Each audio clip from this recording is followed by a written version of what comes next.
Thank you very much for this kind introduction and for the invitation, for the chance of being here today and talking to you. Yes. I work at the Austrian Chamber of Agriculture as a project manager on innovation projects on the national scale and also international. And today I want to talk to you about a very rare yet very important species in our world, the agricultural advisor. Elusive, highly adaptive, crucial to ecosystem health in their role as a bridge between research and practice, but you won't find them behind glass in a museum, so quite hard to research. You find them out in the offices, on the fields, navigating policy jungles, working with farmers and navigating innovation landscapes. Still, we managed to conduct a study and there we set out to explore this rare species of agricultural advisors. And today I will guide you through our results in the areas of professional qualification, methodological qualification, satisfaction with framework conditions for advice, involvement of advisors in the AKIS, networking activities, and of course, why you all stayed here to listen to my presentation, the needs and expectations in the future CAP. Now let me give you some background on what we did and why we did it. We conducted this survey in the Modern AKIS project as the Agricultural Chamber of Agriculture, the Austrian Chamber of Agriculture, together with EILB, UFRAS and CESN, so the three big advisory networks. And the aim was to draw a comprehensive picture of current challenges and expectations advisors have regarding European, but not only European networking, among advisors, integration of advisors in the AKIS, and support advisors get and will need in the future from the Common Agricultural Policy. In total, we had 974 respondents from 27 European countries, so quite a broad range of countries that we covered. Now, before we go deeper into the thematic results, I want to give you some professional and personal background of our respondents. I'm very happy that we had a balanced gender and age distribution, whereas we had more young women participating and more older men. This will be important to keep in mind for some of the thematic results that we see later. When we talk about the distribution of countries, I have to say, you see that we had 33% participating from Germany, 24.6% from Poland, and 15% from Austria. This is due to the distribution channels that we used. So we distributed the survey widely in Austria and in Germany through the EILB, of course also for UFRAS. I don't know what happened in Poland. Poland was very, very ambitious in sharing the survey. So this is why we have more people who participated in the German-speaking region. But of course, also the other European countries were covered. 50%, so half of the respondents, worked as advisors in a public advisory organization. To give you some context on that, we asked them to choose if they worked as advisors in a public advisory organization, as advisors in a private advisory organization, in the coordination of advice in a private or public advisory organization, in administration, in agricultural education, or in research. And 50% work as advisors in a public advisory organization. The most common areas of expertise were plant production, animal production, and business administration or business management. And I told you we worked closely together with EILB, UFRAS, and CESN, and used them also to distribute the survey, which explains why we had almost 25% participants who are members of EILB, UFRAS, or CESN, but that also means that we reached 75% of the respondents who are not a member of those networks. And this is, I think, quite a success that we see. We also reach advisors beyond those networks. I want to share one insight on the professional experience. You can see it on the chart.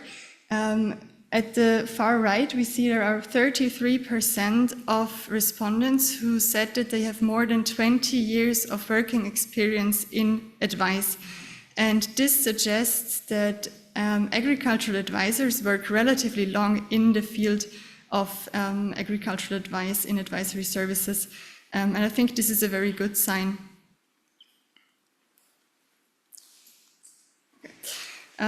Now I want to move on to the thematic results, starting with professional qualification and access to specialist knowledge. We saw that 87.5%, so a very high amount of the respondents, rate their own professional qualifications as good to very good. We saw that men and older people rated themselves as significantly better qualified. You remember I told you we had more young women participating, more older men. This might be one of the reasons. I would assume if I come from university or don't have that much work experience, I would probably rate my own qualification not as high as if I had 15, 20 years of work experience. So this might be one explanation for this difference that we saw here. When it comes to accessing specialist knowledge, we saw that the respondents mainly do it in their own country and in their own language. And I think this is very important when we think about channels and formats that we use to bring new knowledge to advisors, that they prefer to get knowledge in their own country and in their own language.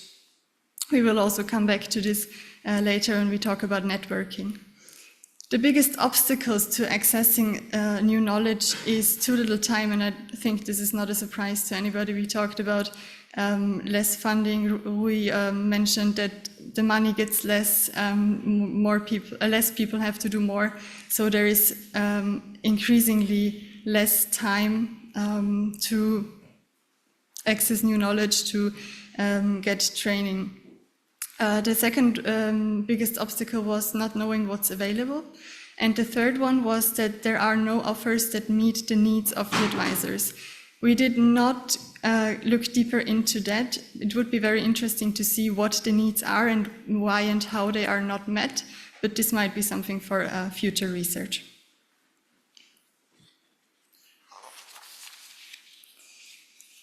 Now, while professional qualification is very important, I think we all agree that also methodological qualification is important when you work in agricultural advice.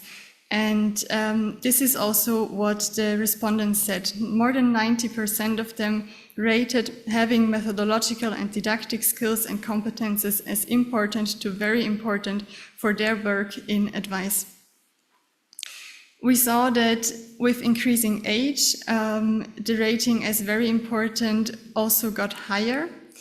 And here I want to tell you, we also asked the respondents if in their country they had minimum requirements of having a methodological and didactic training or further training. I don't know how this is in your countries, but in Austria, for example, we have a certain requirement. If you want to work in agricultural advice, then you need to have a certain number of hours on training in methodological and didactic skills and competences. And regardless if this was the case or not, advisors think that these competences are important or very important. We also asked them how they rate their own methodological and didactic skills and competences, and here we see 73% rating them as good to very good. And here we saw a direct correlation with the ones who had undergone methodological and didactic training or further training, also rating their own methodological and didactic skills and competences as better. So to sum up on this slide, I think we see that methodological and didactic skills and competences are important. Education on those skills and competences is important. And we also see, and I think this is a very crucial point, that advisors see the need for those skills and competences and the need why they should undergo training in this area.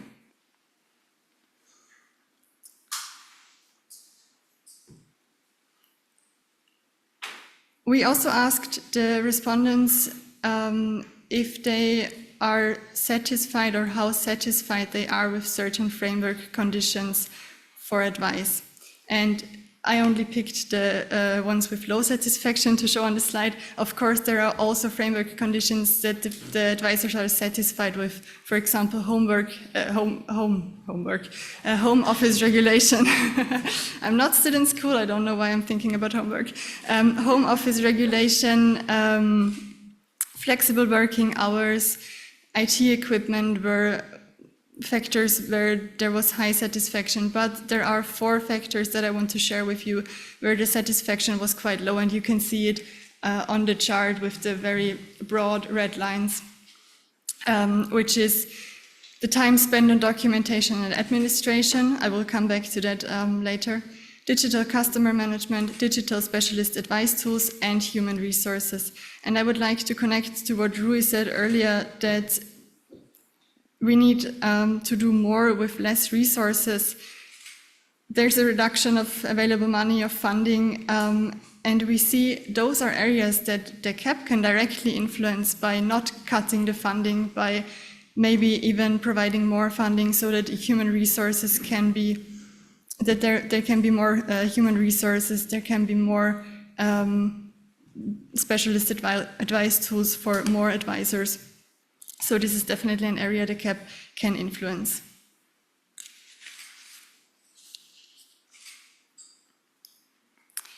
Okay, we are at the Modern AKIS Conference. We conducted this study in the Modern AKIS project, so of course we also want to talk about the AKIS and have a look at the involvement of advisors in the AKIS. And here I want to share a very positive number, which is that many respondents perceived their involvement into the AKIS as very relevant, was 16%, or relevant, which was 41%. So we see, I'm not good with calculating, 57% think that their involvement in the AKIS is important or very important.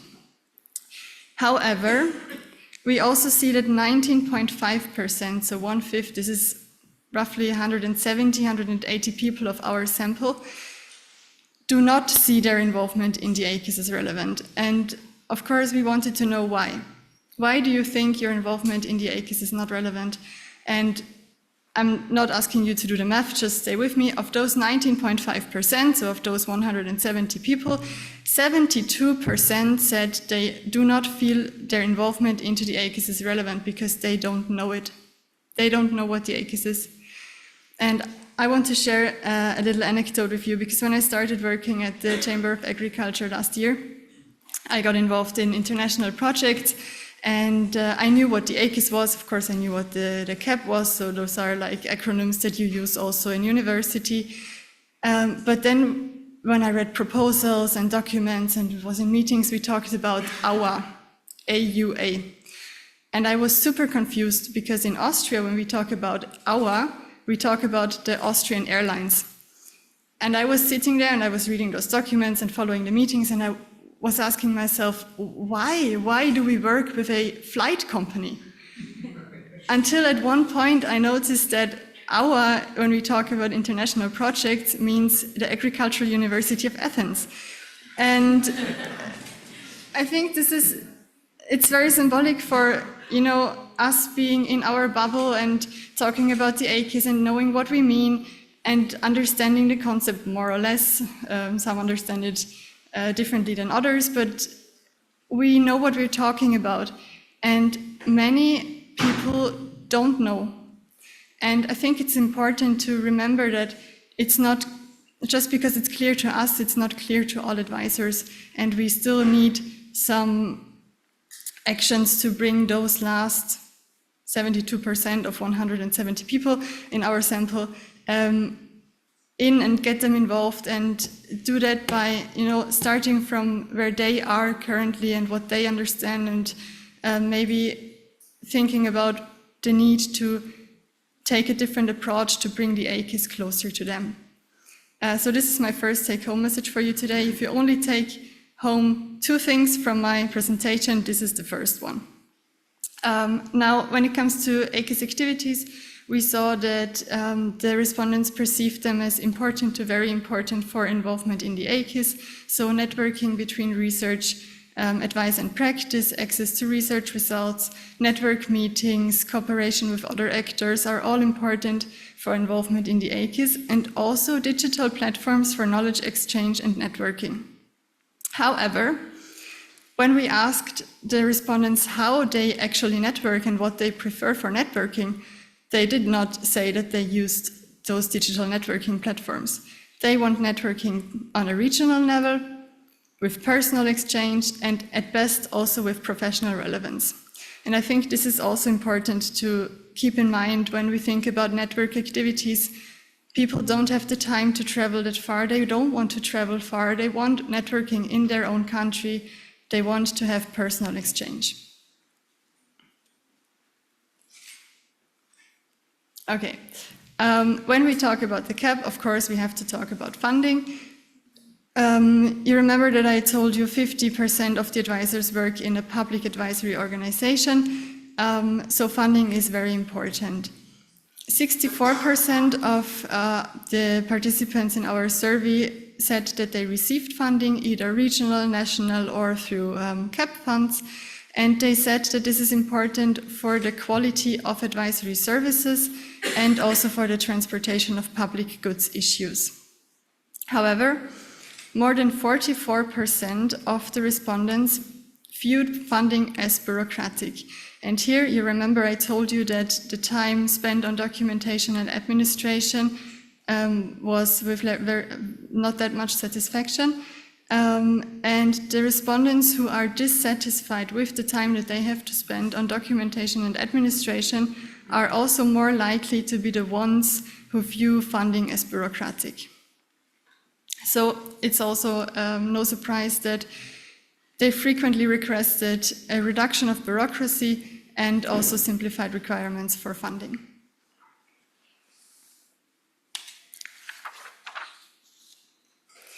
Okay, why you all came here, why you all stayed for this session is what I have to say on the CAP after 2027. I want to start with a very positive thing in my opinion, because more than 64% consider the CAP instruments, LEADER, EIP, educational and training support and advisory support to be very important or important for their advisory work.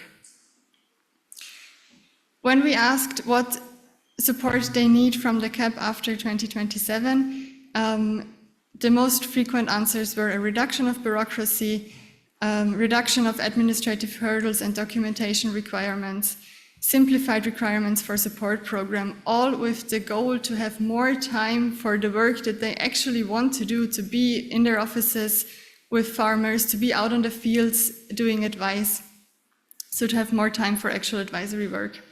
And some also requested more financial support for advisory services, so higher funding and more budget, and definitely no cut on budget. This is my second take-home message. So we see advisors perceive the CAP as important and see relevance in it to support them in their daily advisory work. However, they expect the future CAP to reduce bureaucracy and administrative requirements and offer a more tailored financial support. Okay, so let me quickly sum up on what I talked to you about. I think the results in general provide valuable insights into the needs and challenges faced by advisors. I was only able to present some of the highlights that we found. There are many more results in total. They show a clear call for further work and development of the Common Agricultural Policy. Again, my two take-home messages. We need further efforts to spread the AKIS to all advisors, to those last advisors that do not know about it yet, they do not think that their involvement into the AKIS is relevant. Advisors see the CAP and its instruments as useful for their advisory work. They need relevant funding schemes, and they need a reduction of bureaucracy and simplified requirements in order to have more time for working with farmers. Because we did this study in modern AKIS, I also want to tell you that we will try to transfer those results to local contexts and implement them in political and AKIS measures. And of course, one thing that all of you have been waiting for me to put up is a QR code where you can download the report and read it today on the way to the airport, because you don't want anything more than that today. But I have to tell you, it's not available yet. We will make it available soon. There will be a report with all the results in detail, and you will then also find it on the website of Modern AKIS. With that, I say thank you very much for your attention, and please remember the 2 take-home messages. Thank you very much.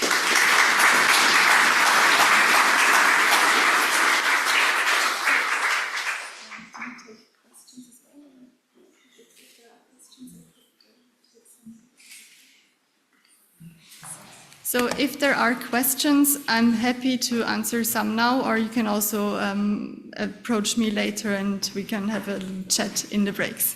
Yes?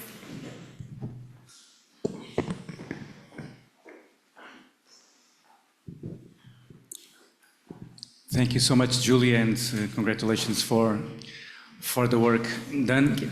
I'm curious about the number of Portuguese surveys that you have. Very If you could tell me on coffee break, please, please do so. Yeah, my first comment is yes. Normally, when you see the results of a survey, you think to yourself, perhaps I should push more to have more Portuguese surveys. I mean, Portuguese because I'm from Portugal. But I'm assuming that different people would see that. Perhaps I would. Yeah, more work to have more surveys from my country. Number 2, I think you showed a slide. I don't know if the colors, I don't know if I could understand the colors, but it shows that the young advisors were the most skilled ones, or it was the opposite? Sorry. Let me look. I think it's, yes, that one. Yes. Yeah. So you see here that the young, I have to say the one under 21 years is just one person, so this is a bit, it's misleading. That's a pity, but even the ones from 20 to 30? Yeah, it's the Portuguese one, yes. It's not how skilled they are, it's the importance they think that those skills have.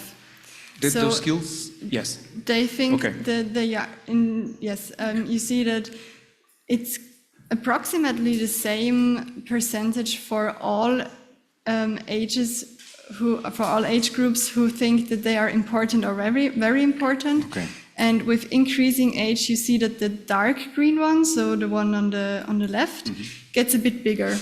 So the older people get, the more they seem to think that those skills and competences are very important. But in general, we can say over all age groups, and also we looked for differences with gender. We didn't find any. So over all age groups and all genders that we had in the survey, we see that those skills and competences are perceived as very important and important.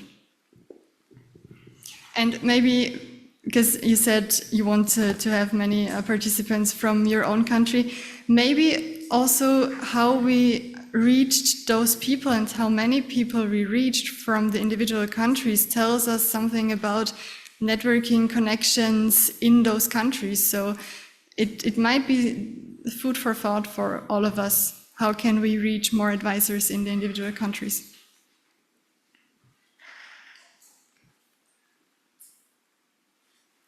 Okay, I notice yeah, sure.